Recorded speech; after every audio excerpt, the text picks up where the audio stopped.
Hello UPSC aspirants, और कैसे हैं आप सब। बहुत दिन का वेट था, जीएस पेपर 3 शुरू करना चाहता था। आज वो फाइनली दिन आ गया है। आज 20 सितंबर सुबह 9 बजे हम लोग रेडी हैं किस चीज़ को लेके, जीएस पेपर 3। मेरी पूरी कोशिश रहेगी कि यह सेशन रोज़ आए। अगर रोज़ नहीं आ पाता है तो गैप हो जाएगा, तो उसके लिए बिल्कुल टेंशन मत लीजिएगा। थोड़ा सा कभी कभी इंसान बिज़ी हो जाता है बस इसी चक्कर में, है ना। तो बस चलिए, बिल्कुल परेशान नहीं होना है। जीएस पेपर 3 पूरे धूम धमाके से शुरू करेंगे। एक बात ध्यान रखिएगा, जीएस पेपर 3 में आपको क्या करना है, टू द पॉइंट यही नोट्स बनाने हैं। कोशिश कीजिएगा कि कोई कॉपी ना बनाइए। A4 शीट लीजिए, उस पे अपनी चीज़ों को लिखते जाइए। एक फ़ाइल बना लीजिएगा, उस फाइल में उसको आप अपने से करते जाइए। एक छोटा सा आपको डेमो दिखा दूं आप कैसे कर सकते हैं, देखिए।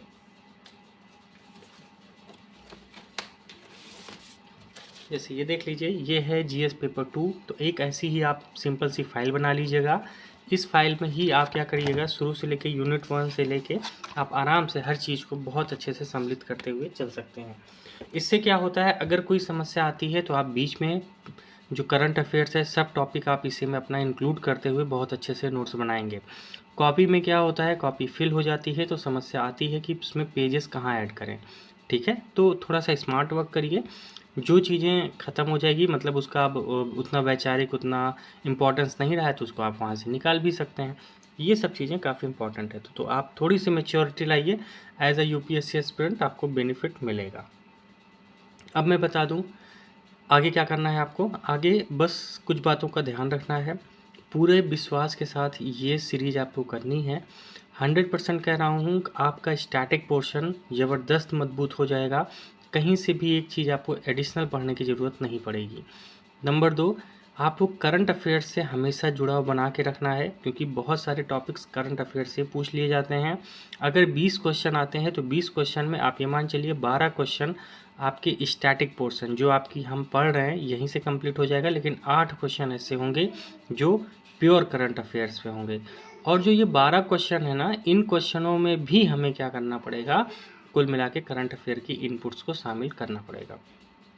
ठीक है, तो बिल्कुल रेडी रहिए।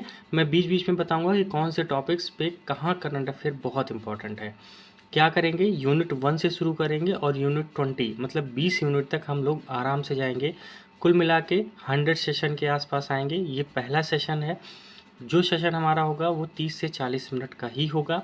तो आप सबसे रिक्वेस्ट है पूरा ज़रूर देखें, तभी बेनिफिट मिलेगा। सिर्फ पीडीएफ के पीछे उसको नोट डाउन करने से बेनिफिट नहीं है, चीज़ों को बहुत गहरे स्तर पे जाके समझने की है। यूनिट 1 सबसे बड़ी है, सबसे बड़ी इसलिए क्योंकि इसमें पूरा भारतीय अर्थव्यवस्था की बात करती है।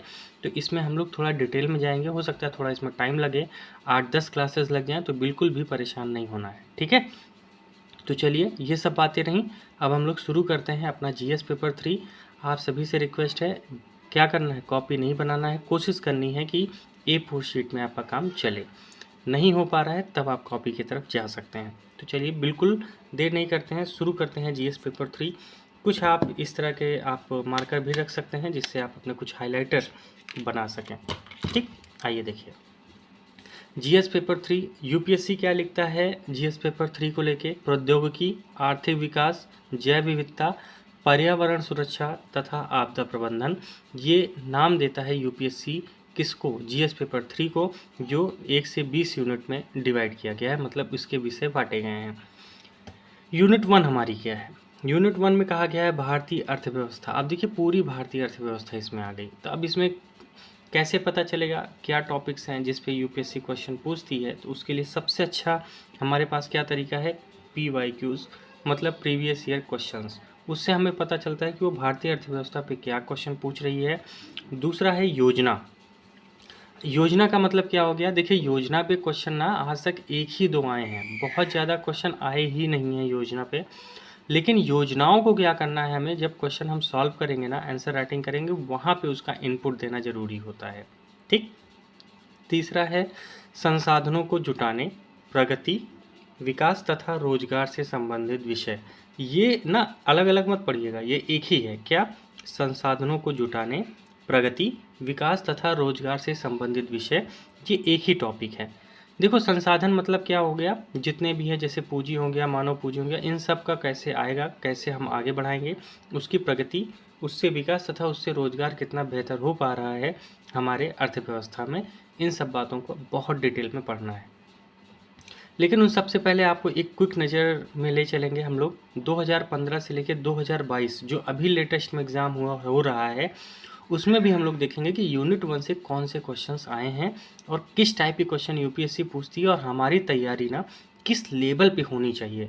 देखिए, बिना मतलब की बातें नहीं किया जाएगा, जो भी पढ़ना है बेस्ट ऑफ द बेस्ट पढ़ना है, क्योंकि ये यूपीएससी है, यहाँ मजाक बिल्कुल नहीं चलता। ठीक है, तो चलिए हम लोग सबसे पहले देखेंगे PYQs क्या है, मतलब प्रीवियस ईयर क्वेश्चन। उसके बाद हम लोग समझेंगे कि इस टॉपिक में एग्जैक्टली क्या पढ़ना है, तभी आपको समझ में आएगा और उसी हिसाब से आपके नोट्स होंगे ना, और आपकी जो विचारधारा है किसी भी चीज़ को लिखने की, उसको डेवलप करना पड़ेगा, ब्रॉड माइंडेड होना पड़ेगा, अपने तर्कों को खुद लाना पड़ेगा, कई चीज़ों को सम्मिलित आपके को करना ही पड़ेगा, मतलब ब्रॉड माइंडेड होने की ज़रूरत है, तभी कुछ हो पाएगा, है ना। तो चलिए शुरू करते हैं PYQs। देखिए 2015 का एक सवाल आया, उसमें पूछा गया, हाल के समय में भारत में आर्थिक समृद्धि की प्रकृति का वर्णन अक्सर नौकरहीन समृद्धि के तौर पर किया जाता है। क्या आप इस विचार से सहमत हैं? अपने उत्तर के समर्थन में तर्क प्रस्तुत कीजिए। यूपीएससी दो बात की हमेशा क्वेश्चन पूछता है, कई बार मैंने देखा है, वो चाहे आर्थिक विकास लगा देगा अपने क्वेश्चन में या आर्थिक समृद्धि लगा देगा।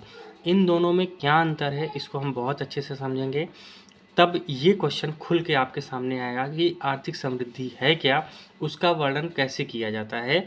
और जैसे देखिए ज़्यादातर क्वेश्चन में ना वो ये कहेगा कि आप इस विचार से सहमत हैं, अपने तर्क में उत्तर दिए। तर्क आपको कहाँ से मिलेगा?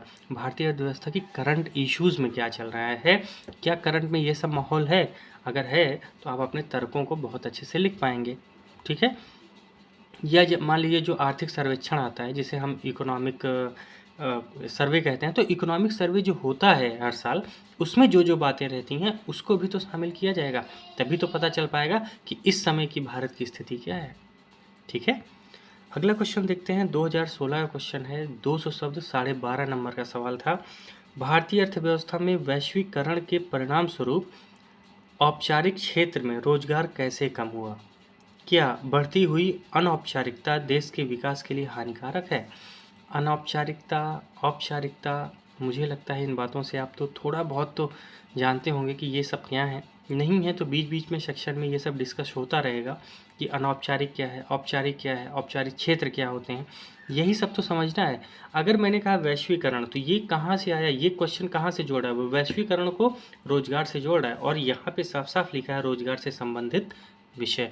आप देख रहे होंगे दोनों बातें, यहाँ भी नौकरी की बात की है, यहाँ भी रोजगार की बात की है, तो दोनों क्वेश्चन कहीं ना कहीं एक दूसरे से मिलते हैं। और विश्वास करिए, आर्थिक समृद्धि कहीं ना कहीं औपचारिक क्षेत्र की ही बात कर रहा है वो, लेकिन हर बार क्या करेगा, उत्तर आपको सेम ही ज़्यादातर लिखना होता है, लेकिन डायमेंशंस आपको बदलने होते हैं, फॉर्मेटिंग उस क्वेश्चन के हिसाब से आपको करनी पड़ती है। अब अगली हम लोग बात करेंगे क्वेश्चन नंबर 3। 2016 का यही सवाल है, यहाँ पे उसने पहली बार मुझे लगा जहाँ योजना पे क्वेश्चन पूछा गया, प्रधानमंत्री जन धन योजना, क्योंकि उस समय ये आई थी 2016 में, और मोदी साहब ने क्या किया था, पूरे देश विदेश जहाँ जाते थे इस योजना की बहुत बड़ाई करते थे, तो मुझे लगा यूपीएससी ने इसी वजह से पूछा था। प्रधानमंत्री जन धन योजना बैंकर हितों को संस्थागत वित्त में लाने के लिए आवश्यक है। क्या आप इस बात से सहमत हैं? मतलब क्या वो बैंकर हित के लिए है कि लोगों के हित के लिए है, ये आप बताइएगा हमें। और बैंकर हित के लिए कितना है, जैसे हाँ ज़्यादातर चीज़ें हमने पढ़ा जनधन योजना से लोगों का हित होगा, लेकिन यहाँ बैंकर हित की बात कर रहा है कि बैंकों को कितना हित है ना, समावेशी विकास लाने में। ठीक है, आगे कहा आ रहा है, क्या इससे आप सहमत है? देखिए फिर से पूछा ना, क्या आप इससे सहमत है, तो हमेशा यही यूपीएससी पूछेगा, आप इससे सहमत हो तो। तर्क और वितर्क, विश्लेषण करने की ताकत आपके दिमाग को होनी चाहिए। आगे कह रहा है कि इससे भारतीय समाज के गरीब तबके के लोगों का वित्तीय समावेशन, वही मैंने कहा वित्तीय समावेशन का मतलब क्या हुआ, समावेशी विकास, है ना, का समावेशन होगा। अपनी मत की पुष्टि के लिए तर्क प्रस्तुत कीजिए, कहा ना तर्क प्रस्तुत है, तो तर्क कहाँ से आएगा? जो जो चीज़ें मोदी बोल रहे थे, कहाँ पे बोल रहे थे, किसी भी भाषण में, तो आप क्या कर रहे थे, उन पॉइंट को भी अगर याद रखेंगे तो आपके वही तर्क हैं। सीधी सी बात है, ये आर्थिक सर्वे में कहा गया है ना, ये बात हमारे प्रधानमंत्री ने कहा, ये बात ये कही, तो आप उसको लिखेंगे अच्छे से। या किसी इकोनॉमिक्स ने कहा, ये सब बातें, या ये बातें निकल के आ रही हैं, यही सब चीज़ें आपको एग्जाम्पल्स देना था कि हाँ इस मत से यह बात पुष्टि होती है कि जो गरीब हैं उनका वित्तीय समावेशन होगा। ईजी सवाल था, बहुत ईजी सवाल था। अगला देखते हैं नेक्स्ट क्वेश्चन, ये भी 2016 का है। तो 2016 में 3 क्वेश्चन यूनिट 1 से आए थे, ये सच में अद्भुत है। आगे देखते हैं, भारतीय अर्थव्यवस्था के विकास में, फिर मैंने कहा ना वो 2 ही चीज़ पूछता है, आर्थिक अर्थव्यवस्था का विकास या समृद्धि, ज़्यादातर में एफडीआई की आवश्यकता की पुष्टि कीजिए। एफडीआई, क्योंकि उस समय ना क्या हुआ था, भारत में लग रहा था एफडीआई आएगी, एफडीआई आएगी, लगातार ऐसा माहौल बना था कुछ कहने का नहीं, है ना। तो हस्ताक्षरित समझौतों ज्ञापनों का वास्तविक एफडीआई के बीच अंतर क्यों? इसका मतलब क्या है, जैसे मैंने हस्ताक्षर मतलब मैं एक कंपनी हूँ, मैंने दूसरी कंपनी से क्या किया है, कोई टाई अप किया है, आप यहाँ कोई लाके प्लांट लगाएंगे, मैंने हस्ताक्षर किया, ज्ञापन दिया कि हाँ इतना आने वाला है, लेकिन वास्तविक में आग इतना रही है, उसमें अंतर क्यों है? उस समय जो गवर्नमेंट थी वो भी क्या कर रही थी, बहुत जगह से समझौते हस्ताक्षर कर रही थी, लेकिन वास्तव में अंतर क्यों हो रहा था, आ क्यों नहीं रही थी एफडीआई? यही बात यूपीएससी ने पूछा है। भारत में वास्तविक एफडीआई को बढ़ाने के लिए सुधारात्मक कदम सुझाइए, ये आपको खुद से बताना है। तो ये कैसे पता चलेगा, जब आपको एफडीआई के बारे में सब कुछ पता है अच्छे से, उस समय क्या था क्या नहीं था, अभी भी क्या हालात हैं। एफडीआई एक ऐसा है ना, ऐसा मुद्दा जो कभी भी आपसे पूछी जा सकती है, तो इस पे अच्छे से टारगेट हम करेंगे, बहुत अच्छे से तैयारी करेंगे। अगला देखते हैं, 2017 का सवाल है, भारत की संभाव्य समृद्धि, मैंने क्या बोला, अगली बार क्या पूछा था, विकास, इस बार क्या पूछ लिया, समृद्धि के अनेक कारकों में बचत दर सर्वाधिक प्रभावी है। संभाव्य समृद्धि, अब आप नहीं पता इसके बारे में तो हम पढ़ेंगे, टेंशन मत लीजिए, लेकिन मैंने क्या कहा, इन बातों को ध्यान रखना है। क्या आप इससे सहमत हैं? फिर उसने पूछा ना, क्या आप इससे सहमत हैं? समृद्धि संभाव्यता के अन्य कौन से कारक उपलब्ध हैं, है ना। तो क्या है समृद्धि या क्या है संभाव्य समृद्धि, तो ये तभी समझ में आएगा जब हम लोग इकोनॉमिक्स के गोते लगाएंगे, थोड़ा डीप में जाएंगे, अच्छे से चीज़ों को कंप्लीट करेंगे। साथ जुड़े रहिए, आगे देखते हैं, मज़ा बहुत आने वाला है। आगे लिखा है, श्रम प्रधान निर्यातों के लक्ष्य को प्राप्त करने में विनिर्माण क्षेत्र की विफलता के कारण बताइए। पूंजी प्रधान निर्यातों की अपेक्षा अधिक श्रम प्रधान निर्यातों के लिए उपाय को सुझाइए। 2022 का क्वेश्चन भी ना कहीं यही से जुड़ता है। अभी आप देखेंगे 2017 का क्वेश्चन है, 10 नंबर का, मतलब 150 शब्द में लिखना है, निर्यात की बात करनी है। तो अर्थव्यवस्था में आप भी जानते हैं आयात निर्यात एक बहुत बड़ा मुद्दा है, जहाँ पे हम लोग क्या करते हैं, वैश्विक जो हमारा क्षेत्र है, जो वैश्विक हमारा क्या है, एक तरह से अर्थव्यवस्था है, उसको लेके क्या बातें कही गई है कि हम जो वैश्विक व्यापार कर रहे हैं उसमें श्रम का क्या रोल है, यही आपको लिखना था, ठीक है। तो करेंगे, चिंता ना कीजिए, ये सब क्वेश्चन धीरे धीरे आपको लगेगा कि नहीं अब अंडर में आ रहा है, नहीं तो अभी आपको लग रहा है यार क्या पूछ रहा है यूपीएससी यूनिट 1 से, है ना। तो बस यही चीज़ें हैं। आगे देखते हैं, सार्वजनिक निजी भागीदारी पीपीपी मतलब पब्लिक प्राइवेट पार्टनरशिप, सार्वजनिक निजी भागीदारी मॉडल के अधीन संयुक्त उपक्रमों के माध्यम से भारत में विमानपत्तन क्या होता है, विमानपत्तन मतलब आप कह सकते हैं एयरपोर्ट, है ना, के विकास का परीक्षण कीजिए। इस संबंध में प्राधिकरणों के समक्ष कौन सी चुनौतियां हैं। 2017 में बहुत सारे जो एयरपोर्ट हैं उनको बनाने की कई सारी मुहिम चालू हुई थी, तो उसी से पूछा गया है सवाल कि जो प्राइवेट और पब्लिक मतलब गवर्नमेंट और प्राइवेट कंपनी दोनों का जो मिल के काम करने का ये मॉडल है वो कितना विकास करेगा, यही पूछा है, उसके संबंध में आपको बताना है। और कौन सी क्या है समक्ष चुनौतियाँ भी है, बहुत ही बेसिक सा सवाल था। अगर थोड़ा भी करंट अफेयर आपको ठीक ठाक से कर रहे हैं तो ये सवाल आपको, मुझे नहीं लगता कहीं परेशान करेगा। तो 2017 में कितने क्वेश्चन आए थे, 2 क्वेश्चन, और दोनों 10 नंबर के यूनिट 1 से। अगली बात करते हैं, 2018 का सवाल है, विश्व व्यापार में संरक्षणवाद और मुद्रा चालबाजियों की हाल ही परिघटनाओं का भारतीय की समष्टि आर्थिक स्थिति को किस प्रकार से प्रभावित करती है। तो अगर आप देखा जाए ना, विश्व व्यापार की बात की है लेकिन संरक्षणवाद से जोड़ दिया, मुद्रा चालबाजियों से जोड़ दिया, तो ये ना कहीं ना इंटरनल सिक्योरिटी का भी मुद्दा होता है। तो यहाँ दोनों बातें आपको विश्व व्यापार के बारे में भी बताना है और उसके संरक्षण और मुद्रा जो चालबाजी है उसके बारे में भी बताना है कि किस हिसाब से समष्टिक आर्थिक स्थिरता में जो है परिवर्तन आया है, उसकी घटनाएं कौन कौन सी प्रभावित हुई हैं। तो ये दोनों से यूनिट 1 से भी जुड़ता है, और जब हम यूनिट मतलब आंतरिक सुरक्षा के बारे में पढ़ेंगे तो वहाँ पे भी ये मुद्दा जुड़ता है। मतलब जो लास्ट की यूनिट 4 यूनिट है वहाँ से भी ये क्वेश्चन जुड़ता है। कब आया था? 2018। बात करते हैं 2019 में एक ज़बरदस्त सवाल आया। क्या पूछता है, क्या आप इस बात से सहमत हैं? आपने देखा होगा ज़्यादातर क्वेश्चन में सहमति पूछता है आपसे।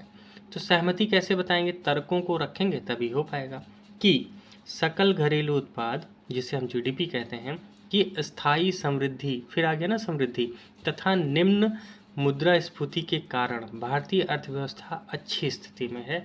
अपने तर्कों के समर्थन में कारण दीजिए। अब देखिए यहाँ पे सवाल क्या है, यही पूछ रहा है कि जीडीपी की स्थिति अच्छी चल रही है, अस्थायी समृद्धि है, निम्न मुद्रास्फीति मतलब महंगाई कम है, इससे माना जा रहा है कि भारतीय अर्थव्यवस्था अच्छी स्थिति में है। तो आप दोनों बातें बताएंगे, पहले बताएंगे हाँ है, फिर बताएंगे ऐसी ऐसी समस्याएं भी हैं, फिर आप अपने क्या करेंगे, तर्कों में बताएंगे कि हाँ अच्छी होने के साथ साथ लेकिन हमें इन बातों पे ध्यान देना है। आप यही कहेंगे हमेशा, जब भी वो सहमति की बात करेगा तो हम दोनों पहलू को हमेशा टटोलेंगे, फिर अपने उत्तर को देंगे। ये नहीं कि हाँ हम सहमत हैं लिख दिए, ऐसा नहीं करना है, विश्लेषण करना है, हाँ या ना फिर उत्तर। ठीक है, चलिए अगला है 2021 का सवाल है। ये क्या कहता है, भारत की सकल घरेलू उत्पाद जीडीपी के वर्ष 2015 के पूर्व तथा 2015 के पश्चात परिकालन विधि में अंतर की व्याख्या कीजिए। मतलब 2015 के पहले क्या होता था, जीडीपी में ना कुछ चीज़ें अलग शामिल थी, 2015 के बाद जीवीए शामिल किया गया, वो हम लोग डिस्कस करेंगे, उसकी बात नहीं है। 2021 में ये सवाल पूछा गया था, 10 नंबर का, बहुत बेसिक सा सवाल था। अगर आपको एनसीईआरटी भी ठीक से पढ़ना है तो वहाँ से भी ये क्वेश्चन टैकल हो जाता है, नहीं तो आर्थिक सर्वेक्षण में सीधा सीधा ये क्वेश्चन दिया हुआ था। ठीक है, वहीं से एक क्वेश्चन उठाया गया है। अगली बात आती है 2020, क्योंकि थोड़ा सा पहले मैंने लिख दिया था। 2020 में 2 क्वेश्चन आए थे। भारत समृद्धि एवं संपोषणीय विकास के परिप्रेक्ष्य में आंत पीढ़ी एवं अंत पीढ़ी साम्य के विषयों की व्याख्या कीजिए। ये क्वेश्चन ना पढ़ने के बाद कई लोगों में ये दिक्कत आएगी, वो कहना क्या चाहते हो, क्या है समावेशी समृद्धि, संपूर्णीय मतलब संपोषणीय विकास, है ना। तो ये कहीं ना कहीं थोड़ा सा लैंग्वेज प्रॉब्लम है, तो कोशिश करिएगा इंग्लिश में देखने की, इसीलिए मैंने इस क्वेश्चन को ना इंग्लिश में लिखा है। Explain intra generational and intergenerational issues of equity from a perspective of inclusive growth and sustainable development. तो ये हमारा जो क्वेश्चन है ये सीधा सीधा कहाँ से जुड़ता है, यूनिट 2 से जुड़ता है। ठीक है, लेकिन उस समय जब मैं देख रहा था तो इसमें 2 बातें हैं, एक अंता पीढ़ी और दूसरी है अंत पीढ़ी। तो जो ये अंत पीढ़ी और अंत पीढ़ी की बात है ये कहीं ना कहीं इकोनॉमिक्स से जुड़ता है, तो हम लोग को यहाँ भी थोड़ी बातें समझने की ज़रूरत है, इसीलिए मैंने इसको यहाँ नोट डाउन किया है। लेकिन सच में ये क्वेश्चन प्योरली यूनिट 2 को डेडिकेटेड है। ठीक है, वो यूनिट 2 जब हम करेंगे तब देखेंगे। अभी हम लोग बात करते हैं अगले क्वेश्चन की। क्वेश्चन नंबर नेक्स्ट 2020 10 अंक का, संभाव्य सकल घरेलू उत्पाद जीडीपी को परिभाषित कीजिए तथा उसके निर्धारकों की व्याख्या कीजिए। उसके निर्धारक मतलब क्या हुआ, जो जीडीपी है, जीडीपी को परिभाषित कीजिए तो संभाव्य मतलब पोटेंशियल, है ना, पोटेंशियल जीडीपी की बताइए ये क्या होता है। अब जीडीपी के बारे में सही से नहीं पता तो संभाव्य कैसे लिखोगे, तो ये चीज़ें हमें कहाँ से मिलेगी, सीधी सी बात है एनसीईआरटी से ही मिलेगी, और कहाँ से पढ़ेंगे, या फिर कोई आप अलग से कोई स्टैंडर्ड बुक पढ़ रहे हो तो वहाँ मिल जाएगा। ठीक है, लेकिन फिर मैं बता रहा हूँ एनसीईआरटी बहुत है, आपके बेसिक्स के लिए बहुत है, उससे बाहर जाने की ज़रूरत नहीं है। उसके बाद जो जो चीज़ें होंगा वो मैं कंप्लीट कराऊंगा, ये सब चीज़ें हम लोग बहुत अच्छे से करेंगे, जीडीपी वगैरह। ठीक है, इसके निर्धारक क्या क्या हैं वो बताना है, कौन कौन से कारक हैं जो भारत में अपने संभाव्य जीडीपी को साकार करने से रोकते हैं। सीधी सी बात है, चुनौती भी पूछेगा, यूपीएससी का काम ही है, पहले पूछेगा निर्धारक और चुनौती, निर्धारक चुनौती, जो भी क्वेश्चन करना है ये 2 पॉइंट अगर आपने रेडी कर लिए ना कि उस पर फ़ायदा क्या है, उस पर नुकसान क्या है, चुनौतियाँ क्या है, बस आप यूपीएससी के हर क्वेश्चन को टैकल कर जाएंगे। अगला क्या कहता है कि आप सहमत हैं कि भारतीय अर्थव्यवस्था ही ने हाल ही में वी आकार की पुनरुत्थान का अनुभव किया है, कारण सहित अपने उत्तर की पुष्टि कीजिए। 2021 में 15 नंबर का सवाल आया था, क्योंकि कोविड के बाद माना यह गया था कि जो अर्थव्यवस्था है वी आकार, ये कहाँ से क्वेश्चन है, सीधा आर्थिक सर्वेक्षण, कहीं नहीं, इकोनॉमिक सर्वे उठाइए, वहीं पे आपको मिल जाएगा। ठीक है, वहीं से क्वेश्चन उठाया गया। अब देखते हैं 2022 जो अभी अभी पेपर बीता है ना, वहाँ पे यूनिट 1 से कौन सा क्वेश्चन जुड़ता है। फिर मैंने कहा क्या पूछा जाएगा, ज़्यादातर क्वेश्चन में क्या करता है, आर्थिक समृद्धि, आर्थिक विकास। यहाँ क्या पूछा है, आर्थिक विकास। और मैंने कहा था 2017 का जो क्वेश्चन है वहाँ से जुड़ता है, पढ़े। हाल ही के दिनों में आर्थिक विकास श्रम उत्पादकता में वृद्धि का कारण संभव हुआ है। अब देखिए, आर्थिक विकास श्रम उत्पादन में वृद्धि के कारण संभव हुआ है, मतलब जो हम उत्पादित कर रहे हैं या जो आर्थिक विकास हो रहा है वो श्रम में उत्पादन बढ़ा है हमारा, इससे संभव हुआ है आर्थिक विकास। इस कथन को समझाइए कि इसका क्या मतलब है। ठीक है, तो ये थोड़ा सा करंट अफेयर से भी जुड़ेगा। अब आगे लिखिए, ऐसी समृद्धि, है ना। तो अगर आपको आर्थिक विकास और समृद्धि में मतलब ही नहीं पता तो कैसे बताओगे। प्रतिरूप को प्रस्तावित कीजिए जो श्रम उत्पादकता के समझौता किए बिना अधिक रोजगार उत्पत्ति करने में सहायक हो। तो ऐसी समृद्धि बताइए या ऐसा हमें प्रतिरूप बताइए जो श्रम उत्पादकता से समझौता किए बिना, मतलब श्रम ज़्यादा ना करना पड़े या कम ना करना पड़े, हमें बराबर श्रम करना है, लेकिन उससे रोजगार अच्छे से हो, उत्पन्न हो, ये आपको बताना है। तो कहीं ना कहीं ये सीधा क्वेश्चन किससे जुड़ता है, रोजगार से, है ना। और 2017 का जो क्वेश्चन मैं कह रहा था उसको पढ़िए एक बार फिर से। आपको मैंने क्या बोला था, श्रम प्रधान निर्यातों के लक्ष्य को प्राप्त करने के लिए विनिर्माण क्षेत्र की विफलता के कारण बताइए। पूंजी प्रधान निर्यातकों की अपेक्षा अधिक श्रम प्रधान निर्यातकों के लिए उपाय को सुझाइए। कहीं ना कहीं वही है ना, श्रम प्रधान की बात वहाँ भी कर रहा है कि कितना हो, उससे हमारे रोजगार पे क्या असर आए, और यही क्वेश्चन कहीं ना कहीं यहाँ भी पूछ रहा है। तो थोड़ी सी लैंग्वेज ज़्यादा जटिल है 2022 की, और 2021 में मतलब 17 में थोड़े क्वेश्चन आसान था। तो यहाँ पे क्या करना है, हमें बहुत अच्छे से चीज़ों को समझाना है। लेकिन फिर मैंने कहा स्टैटिक से ही काम नहीं बनेगा, आपको आर्थिक सर्वेक्षण बहुत अच्छे से करना पड़ेगा। 2 साल का 2021 का भी करेंगे और 2022 का जब आएगा मार्च में तो वो भी करेंगे। तो उन दोनों से तुलना करके ही हम उत्तर को लिख पाएंगे कि देखो भैया पहले ऐसा था अब ऐसे हुआ, है ना। तभी तो विश्लेषण करने की क्षमता हमारे में डेवलप होगी। तो ये कहीं ना कहीं क्या था, 2022 का ये क्वेश्चन था। और अगर आपको ये एक बार समझिए कि यार पेपर का लेवल क्या है, आपकी तैयारी कहाँ है, उसके बाद आप डिसाइड कीजिए कि आपका पेपर 3 कितना रेडी है। सिर्फ यूनिट 1 की बात कर रहा हूँ अभी, जो है ना सबसे टफ यूनिट मानी जाती है, मैं जो सोचता हूँ यार, सबके लिए अलग अलग है। मैं ये मानता हूँ सच में यूनिट 1 ज़बरदस्त, बहुत डीप है, क्योंकि डीपेस्ट जाना पड़ता है तभी इस क्वेश्चन को हम लगा पाएंगे। ठीक है, तो ये हमारे क्वेश्चन हो गए PYQ। अब हम लोग शुरू करेंगे कि यार एग्जैक्टली पढ़ना कहाँ है, कैसे शुरुआत करनी है। एज इट इज़ नोट्स बनाइएगा, इस क्वेश्चन को लिख लेंगे ना, फिर इसी की आप आंसर राइटिंग कीजिएगा, थोड़े से क्वेश्चन को बदल दीजिएगा, आज के माहौल से लाइएगा।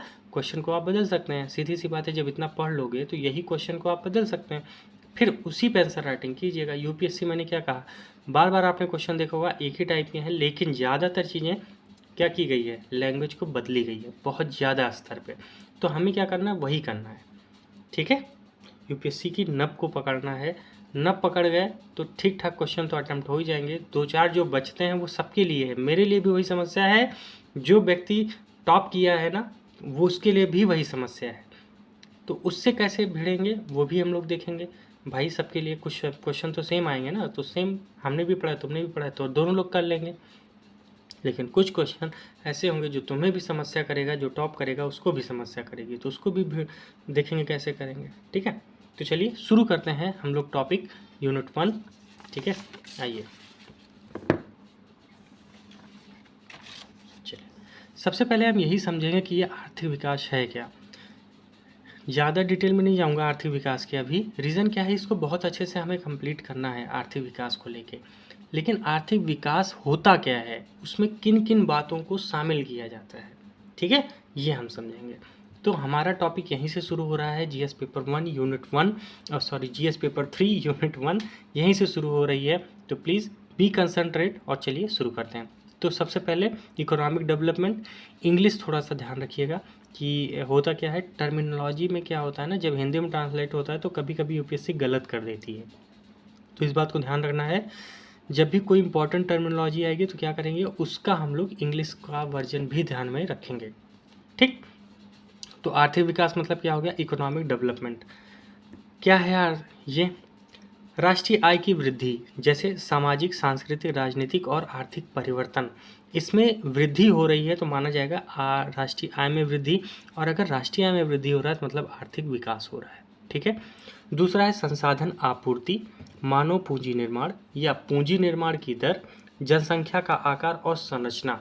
कहीं ना कहीं ये भी क्या दिखाता है, आर्थिक विकास, और इससे असर होगा। अगर संसाधन आपूर्ति है तब भी डेवलपमेंट कम हो जाएगा, पूंजी निर्माण दर कम हो गई तब भी समस्या है, ज़्यादा हो गई तब तो अच्छा है, जनसंख्या का आकार बहुत ज़्यादा बढ़ रहा है, संरचना बहुत ज़्यादा विकार हो रही है, तो क्या करेगा वो, हमारे आर्थिक विकास की तरफ बहुत ज़्यादा समस्या पैदा कर देगा।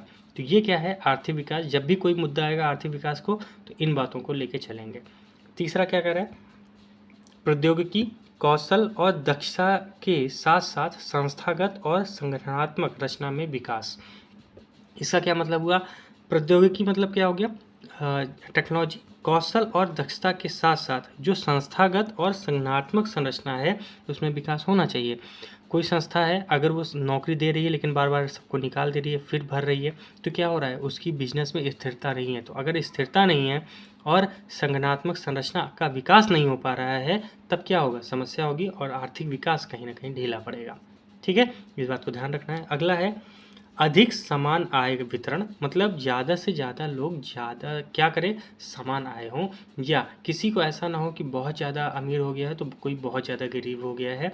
इससे भी क्या होगा, आर्थिक विकास, देश की आर्थिक विकास पे बहुत बड़ा प्रभाव पड़ेगा। रोजगार वृद्धि होनी ही चाहिए और गरीबी उन्मूलन। ठीक है, गरीबी भी तो ख़त्म करनी है। जो भी 22% जनसंख्या दिखाई पड़ती है भारत की, वो गरीब रेखा के नीचे जी रही है, तो उसको ख़त्म करना है, तभी आर्थिक विकास कर पाएंगे। नहीं तो 22% जनसंख्या हमारी बैठ के खा रही है, उसको ज़्यादा मतलब होता नहीं है। तो अगर ऐसी जनसंख्या किसी देश की 22% लोग ऐसे ही बैठे हैं तो कहीं ना कहीं वो क्या है, देश के ऊपर बहुत बड़े भार है। अगर उनको कहीं ना कहीं गरीबी से छुटकारा मिल जाए तो भारत की प्रगति में, उसके आर्थिक विकास में बहुत बड़ी मदद कर सकते हैं। ठीक है, चलिए अगली बात करते हैं, आय, बचत और निवेश में परिवर्तन। ये भी होना ज़रूरी है, मेरी आय हो, मेरी बचत हो और मेरे निवेश में परिवर्तन हो, मैं ज़्यादा से ज़्यादा चीज़ें में निवेश करूँ। ज़्यादा निवेश करूँगा तो क्या होगा, उस संस्था का डेवलपमेंट होगा। अगर उस संस्था का डेवलपमेंट होगा तो वो क्या करेगी, ज़्यादा कर देगी, ज़्यादा टैक्स देगी, ज़्यादा बिजनेस बढ़ाएगी, ज़्यादा नौकरियाँ देगी, जिससे क्या होगा, गरीबी उन्मूलन होगा, रोजगार वृद्धि होगी और समान आय वितरण होगा, जिससे आर्थिक विकास होगा। ठीक है, इस बात को समझ में आया। तो ये जो कुल पॉइंट हैं ये क्या है, हमारे आर्थिक विकास। जब भी आर्थिक विकास की बात करेंगे तो ये 6 पॉइंट आपके दिमाग में होने चाहिए।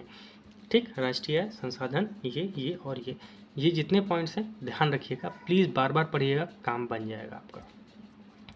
ठीक, आंसर राइटिंग कैसे करनी है उस सब पे भी चर्चा करेंगे, लेकिन अभी क्या करना है आपको, प्लीज़ इस पर फोकस करना है।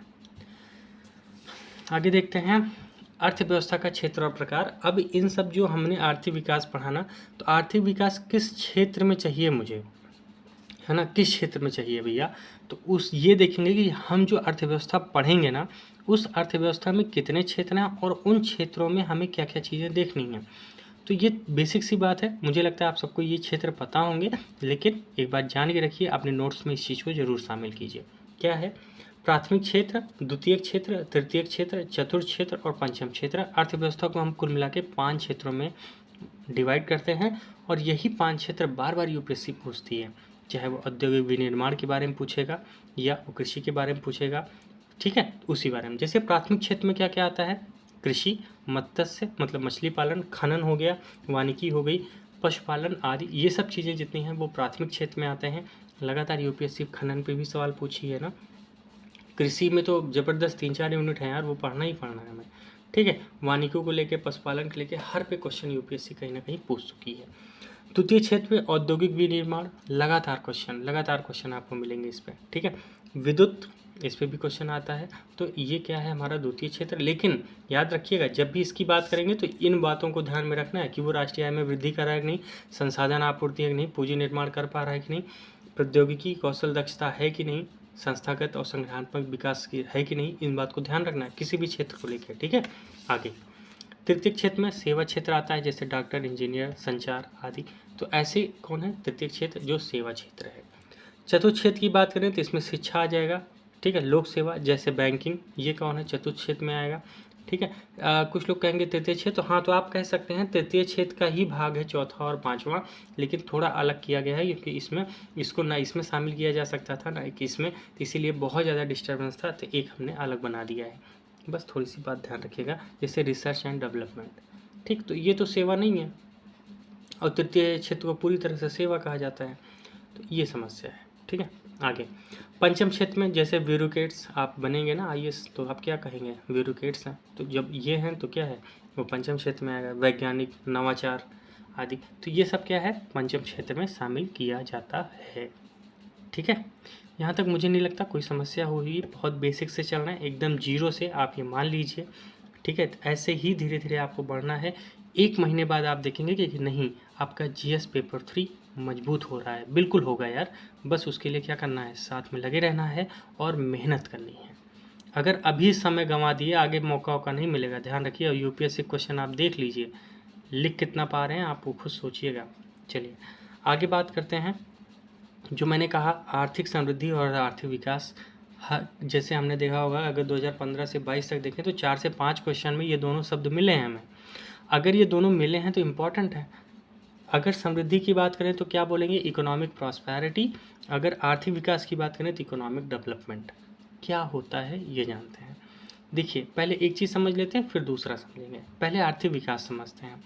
देखो, आर्थिक विकास जो हमने ऊपर पढ़ा कि ये पॉइंट आने चाहिए, तो वो सब हमें गुणात्मक बताते हैं, हमारी गुणवत्ता बढ़ाएंगे। हमारी क्या बढ़ाएंगे, गुणवत्ता।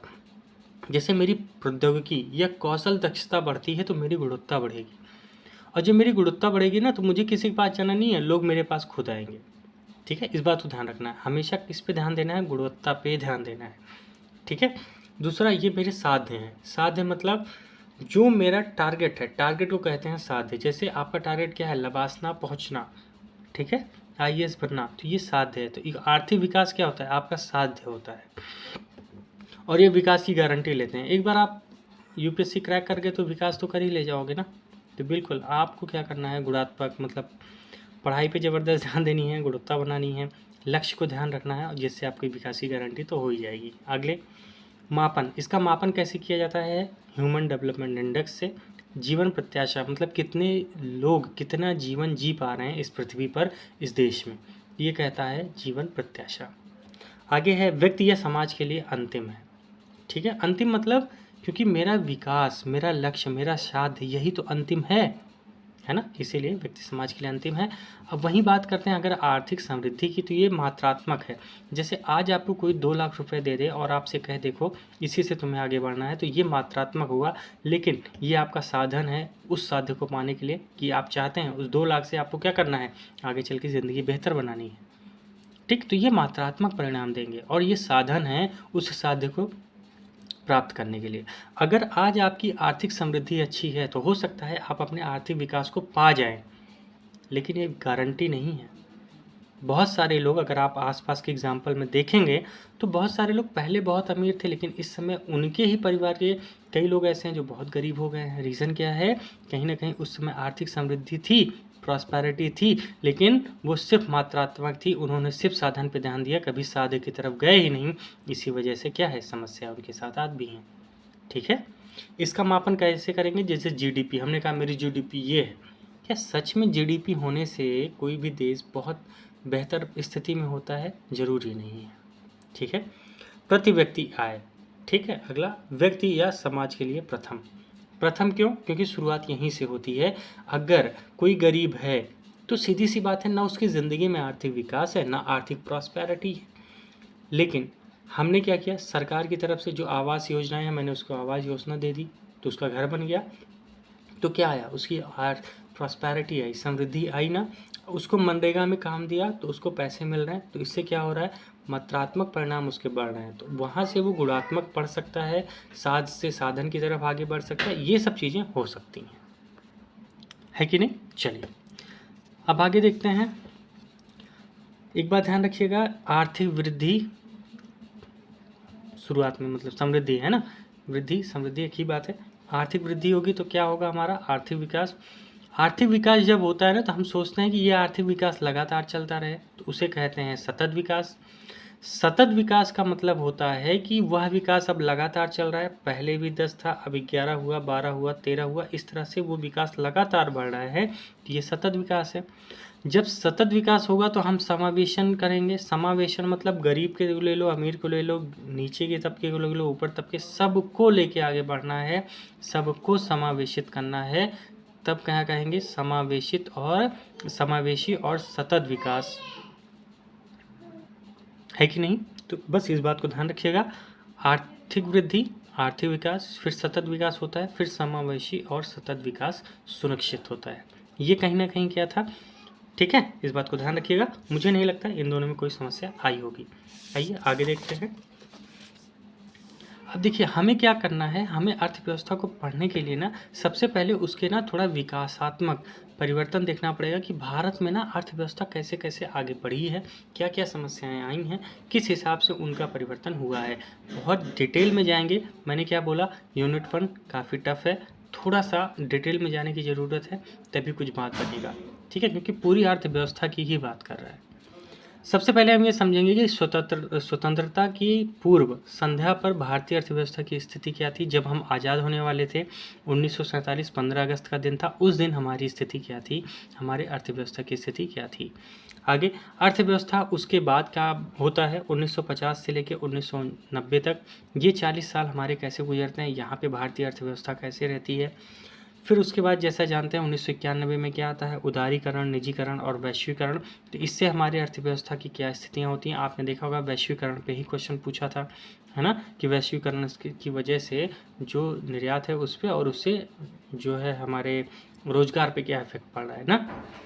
तो अगर इनकी समीक्षा हम थोड़ी बहुत कर लेंगे तो आज के परिप्रेक्ष्य में थोड़ी बहुत हमें समझ मिलेगी। तो बस जानने के लिए यूपीएससी कभी भी बैक टर्न मार सकता है, पूछ सकता है क्वेश्चन, तो थोड़ी सी तैयारी रखेंगे। यहाँ तक कोई समस्या। अगला वर्तमान स्थिति देखेंगे, शहर में ग्राम में दोनों में हमारी अर्थव्यवस्था की क्या स्थिति है, और दूसरा उसकी चुनौतियाँ क्या क्या हैं। तो ये भारतीय अर्थव्यवस्था के चरण हैं, इन्हीं चरणों को हमें पढ़ना है। लेकिन क्षेत्र क्या क्या होंगे मैंने ऑलरेडी बता दिया। जब भी स्वतंत्रता पूर्व की बात करेंगे वही कृषि, वही उद्योग, वही पांचों क्षेत्र की बात करेंगे। फिर यहाँ भी और यहाँ भी उन्हीं क्षेत्रों की बात करनी है, उन्हीं के बारे में चुनौतियाँ, प्रॉस्पेरिटी और उनके आर्थिक विकास की बात करनी है। कोई दिक्कत। अब हम लोग बात करेंगे स्वतंत्रता पूर्व जो संध्या थी, मतलब जब भारत आज़ाद हुआ उस समय भारतीय स्थिति क्या थी या भारतीय अर्थव्यवस्था की स्थिति क्या थी। इस बात को ध्यान रखिए। क्यों मैं ये कह रहा हूँ, ये जानना जरूरी है, बहुत ज़्यादा डिटेल में नहीं कि मतलब 4 पन्ने इसे पे खर्चा करें, आधे पेज में होगा, इसी को आपको नोट डाउन कर लेना है बस। देखिए स्वतंत्रता की पूर्व संध्या पर भारतीय अर्थव्यवस्था क्या है। एक हैं विक्टर एलेक्जेंडर ब्रूस, वायसराय थे। कब की बात है, 1894। तो वायसराय आप जानते होंगे, ये कहाँ रहते थे, इंग्लैंड में, है ना। एक तरह की वहाँ का जो संसद थी, उसके जो संसद के एक प्रतिनिधि होते थे, उन्हीं को क्या बनाया जाता था, भारत का वायसराय बनाया जाता था। तो विक्टर एलेक्जेंडर ब्रूस थे, उन्होंने क्या कहा सुनिए। भारत हमारे साम्राज्य की धुरी है, भारत हमारे साम्राज्य की धुरी है। यदि हमारे पास साम्राज्य का कोई राज्य अलग हो जाता है तो हम जीवित रह सकते हैं, यदि हम भारत को खो देते हैं तो हमारे साम्राज्य का सूरज अस्त हो जाएगा। तो आप खुद सोचो क्या था भारत यार, मतलब इनको पालने वाला भारत था। मैं ये कह रहा हूँ, ये भूखे नंगे लोग क्या सिर्फ भारत के ऊपर जीवित थे। ये इनकी बात से एकदम स्पष्ट होता है कि यदि हम भारत को खो देते हैं तो हमारे साम्राज्य का सूर्य अस्त हो जाएगा। मैं कह रहा हूँ ना, अगर ऐसे उससे आए लिखने के ऊपर, अर्थव्यवस्था के ऊपर या किसी भी बात को लेके, इनकी बात ज़रूर शामिल कीजिएगा और बताइएगा कि हम कितने समृद्ध हैं। ठीक है, ज़बरदस्त कोट हो सकता है आपके लिए, किसके लिए, ऐसे में यूज करने के लिए। कहाँ से मिला सर, NCERT। ठीक है, चलिए आगे बात करते हैं हम लोग। क्या इसके बाद NCERT पढ़ना है, बिल्कुल मत पढ़िएगा, सब कुछ यहीं है, हर चीज़ यहीं है। NCERT, standard book, current affairs, सब कुछ, कुछ भी बाहर का नहीं जाना। ठीक है, आइए आगे देखते हैं। क्या लिखा है कि जो अर्थव्यवस्था थी उस समय क्या थी। सबसे पहला निम्न स्तरीय आर्थिक विकास थी। कुल मिला के अगर विकास की जो समृद्धि थी अगर वो देखें तो सिर्फ 2% से भी कम थी। मतलब दर आप देख रहे हैं 2% से कम दर थी हमारी समृद्धि की। स्थितियाँ बहुत ज़्यादा नाजुक थीं। कब की बात है ये? 1947। आगे कृषि क्षेत्र में क्या था? लगभग 85% जनसंख्या कृषि पर निर्भर थी उस समय। कृषि उत्पादकता बहुत कम थी। राजस्व व्यवस्था की शर्तों के साथ कृषि के कार्य किए जाते थे। भाई जो उनको चाहिए वही उगाओ, नहीं तो काम ही नहीं बनेगा, ये समस्या थी। आगे औद्योगिक क्षेत्र कैसा था हमारा? कच्चे माल का निर्यातक बने रहे हम, बस कुछ हमने नहीं किया, क्योंकि हमारे पास क्या था? सिर्फ कच्चा माल हम क्या करते थे? बनाते थे और वही कच्चा माल चुपचाप इंग्लैंड भेज देते थे।